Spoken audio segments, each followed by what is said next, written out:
पहला चैनल, देश का अपना चैनल।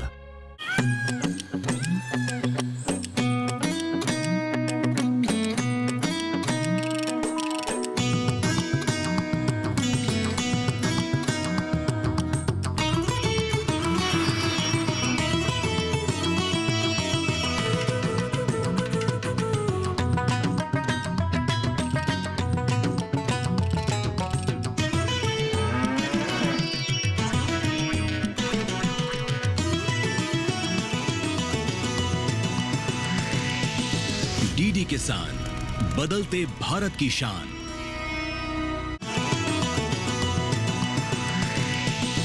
डीडी किसान, बदलते भारत की शान।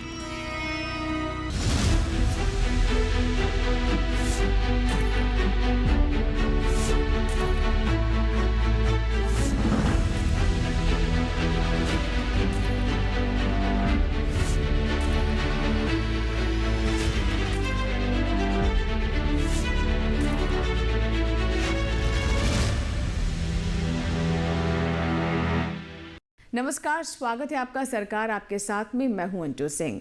सरकार आपके साथ में हम बात करते हैं उन योजनाओं के बारे में जो कि विशेष तौर पर आप किसानों के लिए हैं। हम आप तक वो जानकारियां भी पहुंचाते हैं जिससे आप नई तकनीक का सहारा लेकर अपने जीवन स्तर को बेहतर कर सकें। इसमें हम पोर्टल, ऐप्स या फिर वेबसाइट्स की भी जानकारी देते हैं और उन कल्याणकारी योजनाओं के बारे में भी विस्तार से आप तक अपने विशेषज्ञ के माध्यम से जानकारी पहुंचाते हैं, जिनसे जुड़कर आप अपना जीवन स्तर और आर्थिक विकास को सुनिश्चित कर सकते हैं। आज इसी कड़ी में जिसके बारे में बात करने वाले हैं उस योजना का नाम है ई श्रम वन स्टॉप सॉल्यूशन। क्या है ये, किससे किन लोगों के लिए और किन श्रमिकों के लिए लाभकारी है, आइए जानते हैं सबसे पहले योजना के सार में।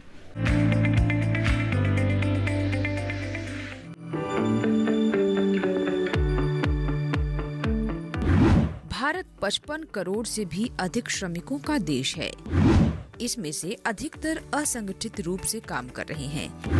कोई खेतों में पसीना बहा रहा है, कोई निर्माण क्षेत्र में लगा है, किसी को ऑटोमोबाइल सेक्टर में रोजी मिल रही है, तो कोई रिटेल, हस्तशिल्प और खाद्य उद्योग से जुड़ा है। ये श्रमिक असंगठित जरूर हैं, मगर राष्ट्र निर्माण और उसकी प्रगति में इनकी भूमिका किसी भी रूप में कम नहीं है। भारत सरकार ने असंगठित श्रमिकों के लिए बहुत ही कल्याणकारी योजनाएं चला रखी हैं। ये ऐसी योजनाएं हैं जो इन्हें सामाजिक सुरक्षा भी प्रदान कर रही हैं। लेकिन समस्या तब आती है जब खुद श्रमिकों को ही इन योजनाओं के बारे में पता नहीं होता और अगर पता करना भी चाहें तो अलग अलग प्लेटफॉर्म पर जाना पड़ता है। इसी परेशानी को देखते हुए सरकार ने 21 अक्टूबर 2024 को ई श्रम वन स्टॉप सॉल्यूशन की नींव रखी। दरअसल 2021 में सरकार ने ई श्रम पोर्टल लॉन्च किया था। ई श्रम वन स्टॉप सॉल्यूशन सरकार और असंगठित मजदूरों के बीच मध्यस्थ की भूमिका में है और श्रमिकों को उन योजनाओं की जानकारी दे रहा है जो विशेष रूप से उन्हीं के लिए बनाई गई हैं। इसके अलावा ये योजनाओं के लाभार्थियों की जानकारी को भी एकीकृत रूप से एक ही प्लेटफॉर्म पर जमा कर रहा है। इससे योजनाओं की पहचान और क्रियान्वयन में आसानी होती है और योग्य श्रमिकों तक उनका लाभ तेज गति से पहुंचाने में भी मदद मिलती है। करीब 12 सामाजिक सुरक्षा और कल्याणकारी योजनाओं को ई श्रम के साथ एकीकृत किया जा चुका है, जिनमें एक राष्ट्र एक राशन कार्ड, महात्मा गांधी राष्ट्रीय ग्रामीण रोजगार गारंटी अधिनियम, प्रधानमंत्री आवास योजना और राष्ट्रीय सामाजिक सहायता कार्यक्रम मुख्य रूप से शामिल हैं। ई श्रम पोर्टल कितना उपयोगी है, इसका अंदाजा इसी बात से लगाया जा सकता है कि अब तक 30 करोड़ से भी अधिक श्रमिक इस पर अपना पंजीकरण करा चुके हैं। खेतिहर मजदूरों के लिए ये पोर्टल और भी लाभकारी है क्योंकि आधे से भी ज्यादा यानी 16 करोड़ पंजीकरण कृषि क्षेत्र से ही है। इनके बाद घरेलू मजदूरों का नंबर है और फिर निर्माण क्षेत्र का। राज्यवार बात करें तो सबसे ज्यादा 8 करोड़ 37 लाख पंजीकरण उत्तर प्रदेश से हैं, 3 करोड़ के आसपास बिहार से और 2 करोड़ 64 लाख पश्चिम बंगाल से। इनके बाद मध्य प्रदेश, महाराष्ट्र और राजस्थान का नंबर है।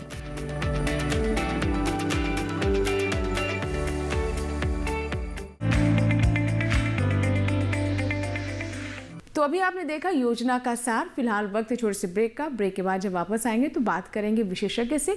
कहीं मत जाइएगा, देखते हैं सरकार आपके साथ।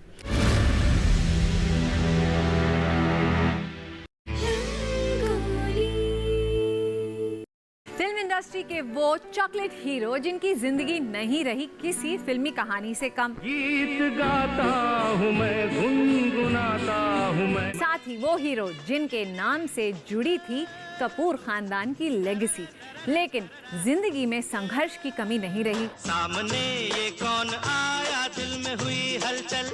चॉकलेट हीरो विनोद मेहरा आपकी आंखों में कुछ महके हुए से राज है। और कपूर खानदान के बेटे रणधीर कपूर जी के गाने। आप यहाँ आए इसलिए, आपने बुलाया इसलिए। और उनसे जुड़े दिलचस्प किस्से जानने के लिए देखिए रंगोली। दिल मचल रहा है, रंग बदल रहा है। इस रविवार 9 फरवरी सुबह 8 बजे सिर्फ डीडी नेशनल पर। ब्रेक के बाद आपका स्वागत है। आप देख रहे हैं सरकार आपके साथ। आज हम बात कर रहे हैं ई श्रम वन स्टॉप सॉल्यूशन के बारे में। आइए बात करते हैं हमारे आज के विशेषज्ञ से। आज हम बात कर रहे हैं ई श्रम वन स्टॉप सॉल्यूशन के बारे में। कैसे इससे हमारे उन लोगों को, उन श्रमिकों को लाभ हो सकता है जो कि असंगठित क्षेत्र से हैं। किस तरह से हमारी सरकार को उनके बारे में पूरी जानकारी प्राप्त हो पाती है ताकि और बेहतर तरीके से उनके लिए स्कीम योजनाएं बनाई जा सके। इसमें विस्तार से बात करने के लिए हमारे साथ साक्षी चुग जी हैं जो कि असिस्टेंट वेलफेयर कमिश्नर है। मैम बहुत स्वागत है आपका। तो जैसे कि हमने ई श्रम वन स्टॉप सोल्यूशन के बारे में बात की, ये वन स्टॉप सोल्यूशन क्या है, क्या विशेष है इसमें? ई श्रम वन स्टॉप सोल्यूशन के बारे में बताने से पहले मैं थोड़ा सा संक्षिप्त ई श्रम के बारे में देना चाहूँगी। श्रम मंत्रालय ने ई श्रम को 26 अगस्त 2021 को औपचारिक रूप से लॉन्च किया था। इससे पहले अखिल भारतीय स्तर पे असंगठित क्षेत्र में काम करने वाले श्रमिकों के लिए कोई कॉम्प्रिहेंसिव डेटाबेस नहीं था। तो यह अपने आप में एक बहुत बड़ी उपलब्धि की बात है कि आज की तारीख में 3 साल की अवधि में ही कुल 30 करोड़ से अधिक रजिस्टर्ड श्रमिक हमारे ई श्रम पोर्टल पे पंजीकृत हैं। अब मैं ई श्रम वन स्टॉप सोल्यूशन के बारे में बताऊं तो पिछले साल के बजट में माननीय वित्त मंत्री ने कहा था कि उनकी सरकार अ कॉम्प्रिहेंसिव इंटीग्रेशन ऑफ ई श्रम विद अदर पोर्टल्स लेकर आ रही हैं। तो यहीं से ई श्रम वन स्टॉप सोल्यूशन का जेनेसिस हुआ। ई श्रम वन स्टॉप सोल्यूशन को अगर बहुत ही आसान भाषा में समझाऊं तो इसका मतलब यह है कि एक ही विंडो पर सारी सामाजिक सुरक्षा और कल्याणकारी योजनाओं की इंफॉर्मेशन सारे श्रमिकों को मिल जाएगी। उनको किसी अन्य वेबसाइट या पोर्टल पे जाने की नीड नहीं पड़ेगी। बिल्कुल टारगेटेड अप्रोच रहेगा, एक्सेसिबिलिटी रहेगी, सैचुरेशन ऑफ स्कीम्स रहेंगी। मतलब अगर कोई भी श्रमिक किसी भी कारणवश कोई भी स्कीम से वंचित है तो अगर वो ई श्रम पर रजिस्टर्ड होगा तो उसे उस स्कीम के बारे में भी जानकारी मिल जाएगी कि अच्छा ये मेरे लिए स्कीम है, ये मेरे लिए लाभकारी स्कीम है, बट मैं इसमें रजिस्टर्ड नहीं हूँ। तो वो ई श्रम पे अगर रजिस्टर्ड हुआ तो वहाँ से अपने आप को उस पर्टिकुलर स्कीम पे, जो कोई भी स्कीम हो सकती है, वहाँ से ई श्रम पोर्टल के तहत वो अपने आप को स्कीम पे रजिस्टर्ड करवा सकता है। तो ये है ई श्रम वन स्टॉप सोल्यूशन का आइडिया। अब मैं आपसे जानना चाहूँगी कि कौन कौन से वो असंगठित क्षेत्र है जिनके श्रमिकों के लिए ये सुविधा है या फिर कोई भी इसमें रजिस्टर करा सकता है? असंगठित क्षेत्र में कोई भी श्रमिक किसी भी कार्य में काम करता हो। बहुत अच्छी बात यह है कि ई श्रम पोर्टल पे 400 ऑक्यूपेशन को रजिस्टर किया गया है और 400 ऑक्यूपेशन के अंदर 30 ब्रॉड कैटेगरीज हैं।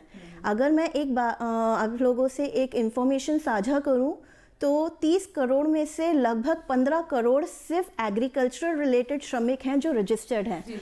बट ये 15 करोड़ में सिर्फ किसान नहीं हैं, खेती बाड़ी से रिलेटेड जितने भी कार्य होते हैं ऐसे भी वर्कर्स हमारे यहाँ ई श्रम पोर्टल पे रजिस्टर्ड हैं। चाहे वो कोई भी हो सकता है, वो स्टेबल में जो हॉर्स स्टेबल्स होते हैं वहाँ पे अगर अस्तबल में काम करने वाला वर्कर हो सकता है, खेत पे ट्रैक्टर चलाने वाला वर्कर हो सकता है, पेस्टिसाइड्स डालने वाला वर्कर हो सकता है, जो ऐसा फार्मर जो कुछ सीमित पीरियड के लिए काम करता है, ऐसा यानी जो खेतिहर मजदूर हमारे बिल्कुल बिल्कुल। तो एक एग्रीकल्चर एक मेन ऑक्यूपेशन हो गया, एग्रीकल्चर के अंदर इसके 30 सब ऑक्यूपेशंस हो गए। तो कोई भी अगर डीडी जैसे ये किसानों के लिए ही एक प्रोग्राम है, तो ऐसा व्यक्ति जो सिर्फ किसान नहीं है बट उसके अलावा किसान खेती बाड़ी से रिलेटेड काम करता है, जुड़े हुए कार्य जी हैं। जी जी, वो यहाँ पे रजिस्टर हो सकते हैं। मेरा अगला सवाल है साक्षी आपसे कि ये तो बात हुई कि अगर आप इस वन स्टॉप सोल्यूशन से हम कह रहे हैं कि एक ही जगह पर सभी जानकारियाँ मिल जाएंगी, रजिस्टर हो जाते हैं हमारे श्रमिक, अब सरकार इस पोर्टल को हमारे श्रमिकों के लिए उपयोगी बनाने के लिए क्या करे, कैसे ये उन श्रमिकों के लिए उपयोगी है? एक तो बात है कि जानकारी मिलेगी, और किस किस तरीके से उन्हें इससे लाभ हो सकता है? पहला तो बहुत मुझे बताते हुए इस बात की खुशी हो रही है कि ई श्रम की पहुंच को बढ़ाने के लिए सरकार ने 7 जनवरी 2025 को भाषिणी प्लेटफॉर्म का उपयोग करते हुए ई श्रम को बहुभाषी फैसिलिटी के रूप में लॉन्च किया। यानी किसी भी रीजन के लोग इसे देख सकते हैं, सुन सकते हैं, बिल्कुल, कोई भी ऐसा श्रमिक जो हिंदी या इंग्लिश के अलावा कोई दूसरी अन्य भाषा की बोली बोलते हैं, तो वो उस भाषा में भी आज ई श्रम एक्सेसिबल है। यानी कि 22 ऑफिशियल लैंग्वेजेस में आज ई श्रम एक्सेसिबल है। तो ये जो श्रम मंत्रालय का स्टेप है, ये समावेशिता को बढ़ाता है और साथ ही विभिन्न भाषाएं बोलने वाले श्रमिकों को एक प्लेटफॉर्म देता है। बिल्कुल बिल्कुल जी जी।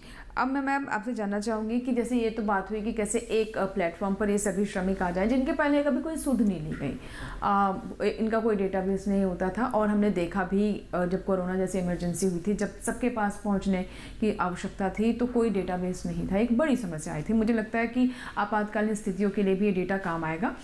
अगला मेरा सवाल ये है कि इस पोर्टल से क्या अन्य कोई योजनाएं भी जुड़ी हुई हैं? एक तो बात हुई जानकारी प्राप्त करने की, लेकिन क्या इसे और समावेशी बनाने के लिए अन्य योजनाओं से भी जोड़ा गया, और वो कौन कौन सी है? बिल्कुल, आज की तारीख में कुल 12 ऐसी योजनाएं हैं जो ई श्रम के साथ इंटीग्रेटेड या मैपिंग जिनकी हो गई है।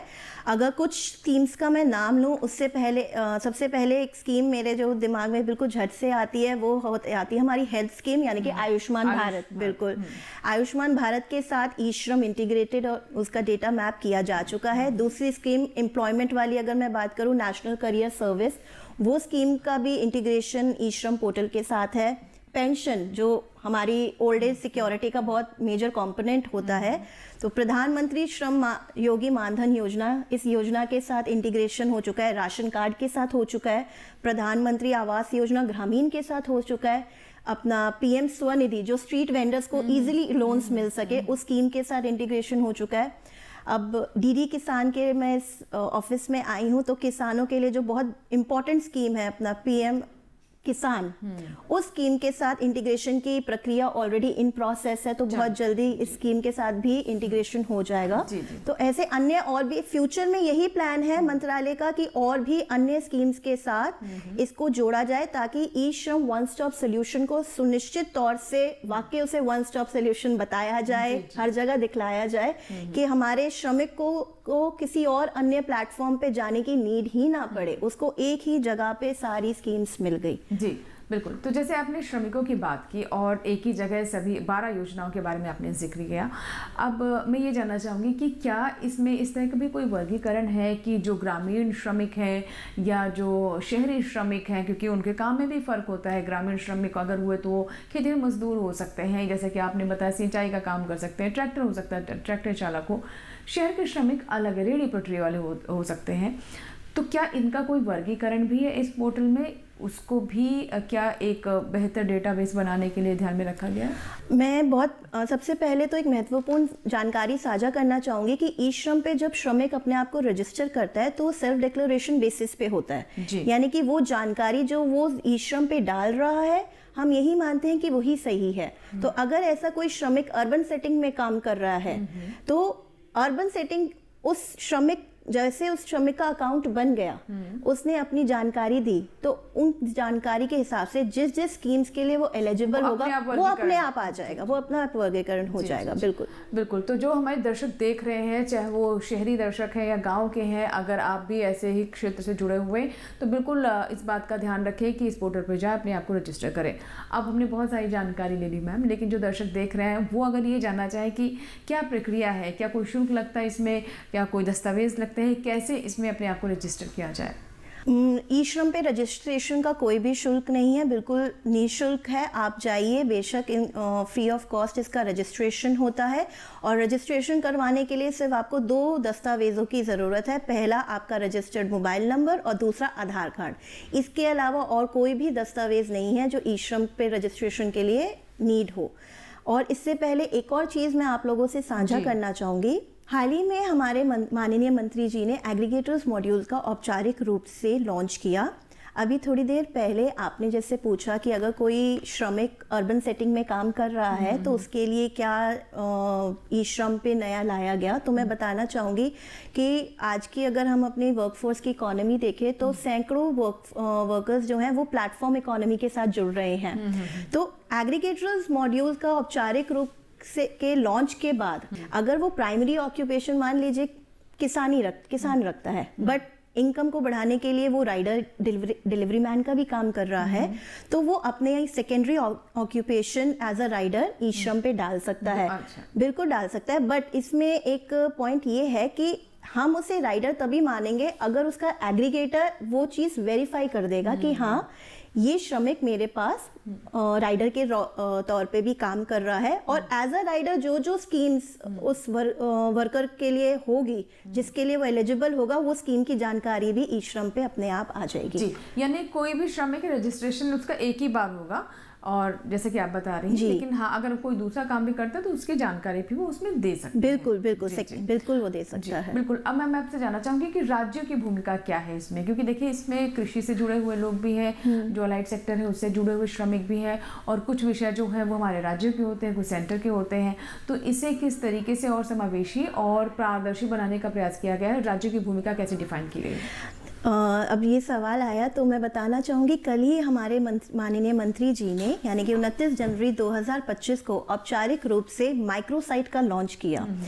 ई श्रम के अंदर माइक्रोसाइट एक फैसिलिटी है हमारे राज्यों के लिए। ई श्रम के अंदर एक फैसिलिटी बनाई गई कि अगर कोई श्रमिक मान लीजिए दिल्ली में ना रहकर किसी अन्य राज्य में काम कर रहा है, तो उस राज्य को हमने माइक्रोसाइट की फैसिलिटी दी। इसका मतलब वो राज्य अपने पोर्टल पे, उस पर्टिकुलर पोर्टल पे अपनी स्टेट की स्कीम्स को अपलोड कर सकते हैं। अगर वो श्रमिक उस राज्य में बेस्ड है तो ऑटोमेटिकली उस राज्य में जो भी स्कीम्स हैं जो शायद ई श्रम से हम इंटीग्रेट नहीं कर पाए या वो राज्य की स्कीम है, अभी वो आने वाले टाइम पे होगा, तो माइक्रोसाइट के जरिए अब वो श्रमिक उस राज्य की स्कीम्स को भी एक्सेस कर सकता है और रजिस्टर कर सकता है। बट माइक्रोसाइट इस फैसिलिटी को बहुत ज़्यादा प्रोत्साहित करने के लिए राज्यों का इसमें हमें बहुत भी चाहिए। बिल्कुल। तो इसका लॉन्च जैसे कल ही हुआ है, तो कुछ समय लगेगा कि राज्य इसमें धीरे धीरे होंगे, आप माइक्रोसाइट फैसिलिटी को डाउनलोड करेंगे और ई श्रम डेटा का सही तरीके से उपयोग होगा। जी। अब कैसे हमारे जो दर्शक हैं या फिर वो श्रमिक जो कि असंगठित क्षेत्र से हैं, उन्हें प्रोत्साहित करने का प्रयास किया जा रहा है? क्योंकि देखिए कोई भी अगर किसी भी स्कीम की बात करता है तो सबसे पहले उसके दिमाग में ये बात आती है कि उससे मॉनिटरी किस तरह का लाभ हो रहा है, धन उसको मिलेगा कि नहीं मिलेगा। तो इसमें तो ये है कि आपको जानकारी मिलेगी और आप सरकार के पास एक आपका डेटा आ जाएगा, ताकि अगर कोई आपके हिसाब से किसी क्षेत्र के हिसाब से योजना बनाई जा सके। तो कैसे हमारे श्रमिक इसके लिए प्रोत्साहित हो, किससे उन्हें जुड़ना चाहिए? देखिए बहुत आसान भाषा में मैं कहूँगी कि हमारा उद्देश्य ये नहीं है कि श्रमिक पिलर टू पोस्ट ट्रैवल करे। वो एक जगह जा रहा है, दूसरी जगह जा रहा है, फ़ोन पे एक वेबसाइट पे जा रहा है, दूसरी वेबसाइट पे जा रहा है, दूसरा एक अकाउंट, दूसरा, तीसरा, ऐसे 4-5 उनको अकाउंट बनाने पड़ रहे हैं। तो सबसे पहले प्रोत्साहित तो ये ही प्रोत्साहित की बात है कि जब अगर वो श्रमिक है, ई श्रम पोर्टल पे रजिस्टर्ड है, तो उनको कहीं और अपना अकाउंट बनाने की नीड ही नहीं पड़ेगी, किसी और वेबसाइट पे बिल्कुल बिल्कुल नहीं पड़ेगी, निःशुल्क है। इसके अलावा सरकार इस योजना को इतना बढ़ावा प्रचारित कर रही है कि आने वाले समय में मैं अगर कहूँ, ये तो समय ही बताएगा, बट हमारा एक सस्टेनेबल डेवलपमेंट गोल है 1.3.1। अगर आने वाले समय में ई श्रम का डेटा के स्टडी की जाए तो उद्देश्य ये भी हो सकता है कि कोई भी श्रमिक, कोई भी मतलब अन्य श्रमिक किसी ना किसी एक सामाजिक या कल्याणकारी योजना का बेनिफिशियरी होगा। बिल्कुल। ई श्रम डेटा 30 करोड़ डेटा बहुत बड़ा डेटा होता है, मतलब 30 करोड़ कोई भी एक सोशल सिक्योरिटी स्कीम में बेनिफिशियरी तो अपने आप में ही बहुत बड़ी बात है। जी बिल्कुल। तो जैसे कि मैम आप बता रही कि बहुत अच्छे रिजल्ट्स दिखाई दे रहे हैं और इससे और भी कहीं ना कहीं हम प्रोत्साहित हो रहे हैं कि इसे और बेहतर किया जाए। तो भविष्य की योजना क्या है, उससे पहले मैं ये जानना चाहूँगी कि अभी आंकड़े क्या बता रहे हैं, कहाँ तक हम पहुँचे हैं अपने मकसद में? देखिए, मकसद तो जब ई श्रम पोर्टल लॉन्च हुआ था तभी मकसद हमने अचीव कर लिया था कि श्रमिकों को रजिस्टर करवाना है। उस टाइम पे भी 25 करोड़ श्रमिक रजिस्टर हो गए थे। आज की तारीख में 30 करोड़ से ऊपर जा चुका है ये फिगर। तो इसे कैंप्स लगाए जा रहे हैं हर जगह, जहाँ जहाँ ज़रूरत है कि हम प्रमोशन कर रहे हैं, कॉन्फ्रेंसेस वगैरह रख रहे हैं। तो उम्मीद यही है, हर किसी को बोला जा रहा है कि श्रमिकों ज़्यादा से ज़्यादा अभी भी जो श्रमिक हैं जो छूट गए हैं वो भी इस पे रजिस्टर करें। इसलिए माइक्रोसाइट की फैसिलिटी लेकर आए, इसलिए और अन्य केंद्र सरकार के विभागों के साथ बातचीत चल रही है कि उनकी जितनी भी स्कीम्स हैं वो ई श्रम पे दिखाई जाए, उनके साथ इंटीग्रेशन हो सके, ताकि ज़्यादा से ज़्यादा वर्कर्स जो छूट गए या ऐसा एलिजिबल वर्कर जिसके लिए स्कीम है बट वर्कर को पता ही नहीं है कि ये स्कीम भी मेरे लिए आई हुई है, ऐसा स्टेज भी ना आए। तो अवेयरनेस प्रोग्राम्स वगैरह इसके लिए चल रहे हैं। जी बिल्कुल। तो अवेयरनेस प्रोग्राम चलाए जा रहे हैं ताकि लोगों को ज़्यादा से ज़्यादा जागरूक किया जाए। अब क्योंकि हम अपने कार्यक्रम के माध्यम से भी दर्शकों को जागरूक करने का प्रयास कर रहे हैं, अंत में कोई हमारे दर्शकों को संदेश देना चाहेंगे इस योजना से जुड़ी हुई? मैं यही कहूँगी कि ishram.gov.in वेबसाइट पे जाके आप इस स्कीम के बारे में जानकारी साझा कर सकते हैं। हमारी हेल्पलाइन नंबर है 14434। इस पे कॉल करके आप हमारे इस स्कीम के बारे में पता करवा सकते हैं। रजिस्ट्रेशन के माध्यम कैसे रजिस्टर करवाया जा सकता है, बहुत आसान है, सेल्फ रजिस्ट्रेशन भी होता है। आप अपने फ़ोन पे उमंग ऐप को डाउनलोड करके भी रजिस्टर कर सकते हैं। नहीं तो किसी भी राज्य में आप हो, कोई भी पास के CSC केंद्र में जाकर आप अपने आप को रजिस्टर करवा सकते हैं, या और नहीं तो स्टेट सेवा केंद्र में भी जाकर आप इस रजिस्टर करवा सकते हैं। मैं सारे जितने भी श्रमिक हैं, हमारे किसान भाई जो प्रोग्राम देख रहे हैं, उनसे यही रिक्वेस्ट करूँगी, जाइए इस पोर्टल पर रजिस्टर हुइए और जितने भी सामाजिक कल्याणकारी योजनाएं हैं उस पर रजिस्टर करिए। जी, तो इसी के साथ ही आज के सरकार आपके साथ में फिलहाल इतना ही। बहुत बहुत शुक्रिया साक्षी जी, आप स्टूडियो में आई और हमारे दर्शकों को इतनी महत्वपूर्ण जानकारी दी। एक बार बहुत बहुत धन्यवाद। Thank you. तो ये था हमारा सरकार आपके साथ। आपको हमारा ये कार्यक्रम कैसा लगा? अगर आपके कोई सुझाव है, आप अपना फीडबैक हम तक पहुंचाना चाहते हैं तो आप हमें ईमेल कर सकते हैं। हमारा ईमेल आईडी नोट कर लें। सरकार आपके साथ कार्यक्रम का ईमेल आईडी है sarkaraapkesath@gmail.com।